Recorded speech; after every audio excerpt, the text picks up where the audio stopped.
Chapter 7. Christmas Day in the morning. He woke suddenly and completely. It was 4 o'clock, the hour at which his father had always called him to get up and help with the milking. Strange how the habits of his youth clung to him still. 50 years ago, and his father had been dead for 30 years, and yet he woke up at 4 o'clock in the morning. He had trained himself to turn over and go to sleep, but this morning it was Christmas, he did not try to sleep. Why did he feel so awake tonight? He slipped back in time, as he did so easily nowadays. He was 15 years old and still on his father's farm. He loved his father. He had not known it until one day a few days before Christmas, when he had overheard what his father was saying to his mother. "Mary, I hate to call Rob in the mornings. He's growing so fast and he needs his sleep. If you could see how he sleeps when I go in to wake him up. I wish I could manage alone."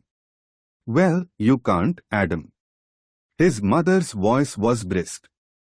"Besides, he isn't a child anymore. It's time he took his turn." "Yes," his father said slowly. "But I sure do hate to wake him." When he heard these words, something in him spoke. His father loved him. He had never thought of that before, taking for granted the tie of their blood. Neither his father nor his mother talked about loving their children. They had no time for such things. There was always so much to do on the farm. Now that he knew his father loved him, there would be no loitering in the mornings and having to be called again. He got up after that, stumbling blindly in his sleep, and pulled on his clothes, his eyes shut, but he got up. And then on the night before Christmas, that year when he was 15, he lay for a few minutes thinking about the next day.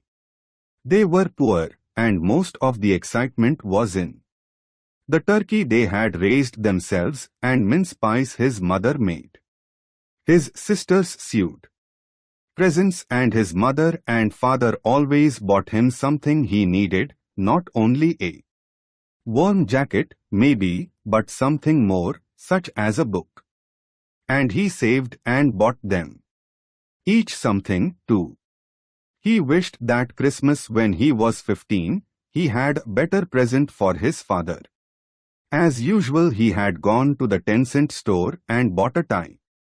It had seemed nice enough until he lay thinking the night before Christmas.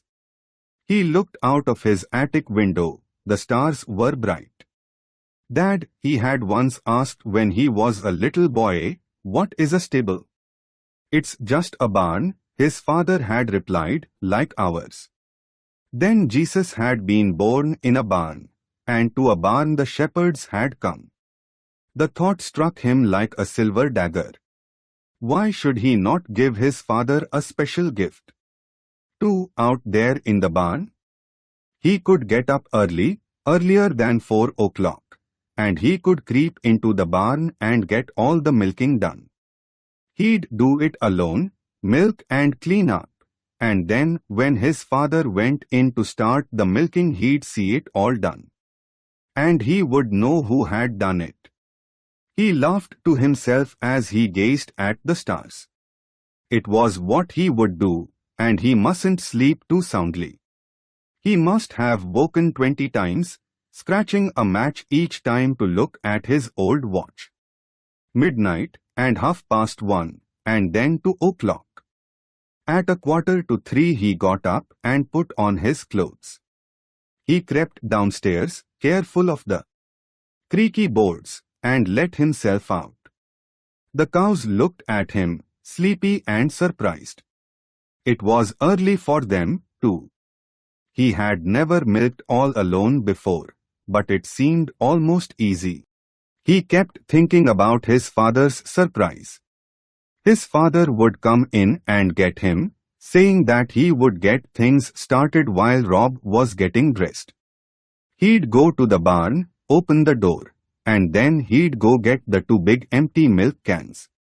But they wouldn't be waiting or empty, they'd be standing in the milk house, filled. What the he could hear his father exclaiming. He smiled and milked steadily, two strong streams rushing into the pail, frothing and fragrant. The task went more easily than he had ever known it to go before. Milking for once was not a chore. It was something else, a gift to his father who loved him. He finished, the two milk cans were full, and he covered them and closed the milk house door carefully, making sure of the latch. Back in his room he had only a minute to pull off his clothes in the darkness and jump into bed, for he heard his father up. He put the covers over his head to silence his quick breathing. The door opened. "Rob," his father called. "We have to get up, son, even if it is Christmas." "All right," he said sleepily. The door closed and he lay still, laughing to himself. In just a few minutes his father would know. His dancing heart was ready to jump from his body. The minutes were endless, 10, 15, he did not know how many, and he heard his father's footsteps again. The door opened and he lay still. "Rob?" "Yes, Dad." His father was laughing, a queer sobbing sort of laugh. "Thought you'd fool me, did you?" His father was standing by his bed, feeling for him, pulling away the cover. "It's for Christmas, Dad." He found his father and clutched him in a great hug. He felt his father's arms go around him. It was dark and they could not see each other's faces. "Son, I thank you. Nobody ever did a nicer thing." "Oh, Dad, I want you to know, I do want to be good." The words broke from him of their own will. He did not know what to say.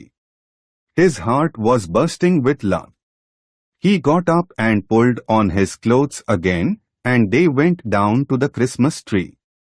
Oh, what a Christmas, and how his heart had nearly burst again with shyness and pride as his father told his mother and made the younger children listen about how he, Rob, had got up all by himself. "The best Christmas gift I ever had, and I'll remember it, son, every year on Christmas morning, so long as I live." They had both remembered it, and now that his father was dead, he remembered it alone, that blessed Christmas dawn when, alone with the cows in the barn, he had made his first gift of true love.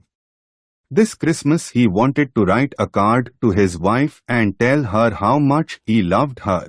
It had been a long time since he had really told her, although he loved her in a very special way, much more than he ever had when they were young. He had been fortunate that she had loved him. Ah, that was the true joy of life, the ability to love. Love was still alive in him, it still was. It occurred to him suddenly that it was alive because long ago it had been born in him when he knew his father loved him. That was it, love alone could awaken love. And he could give the gift again and again. This morning, this blessed Christmas morning, he would give it to his beloved wife. He could write it down in a letter for her to read and keep forever. He went to his desk and began his love letter to his wife, "My dearest love. Such a happy, happy Christmas.